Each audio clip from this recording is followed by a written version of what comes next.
Թուրքիայում 6 մարդու սպանած հրաձիգը վերջ է տվել կյանքին։ Ոստիկանները Մեթինին հայտնաբերել են Մերսին և Ադանա քաղաքների միջև գտնվող անտառում։ 37-ամյա տղամարդը կրակել է ինքն իր վրա, երբ հասկացել է, որ շրջապատված է։ Երեկ Մերսին քաղաքի Տարսուս թաղամասում տեսախցիկները ֆիքսել էին, թե ինչպես է Մեթինը մեքենայով մոտենում ռեստորանին ու կրակում դրա դիմաց կանգնած մարդկանց ուղղությամբ։ Ռեստորանի սեփականատերն ու մի աշխատակից սպանվել, մի քանի հաճախորդներ վիրավորվել էին։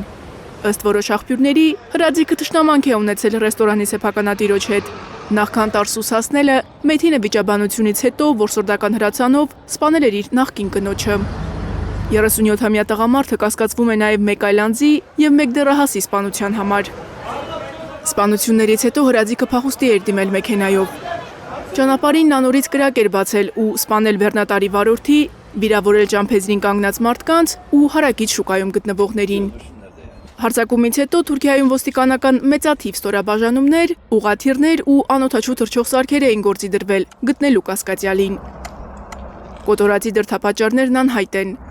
Մերսինի նահանգապետարանը հայտարարել է, ամենայն հավանականությամբ կասկածյալը հոգեկան խնդիրներ է ունեցել։ Մարիամ Ամերջանյան, Էլեն Յահինյան, Հայլուր։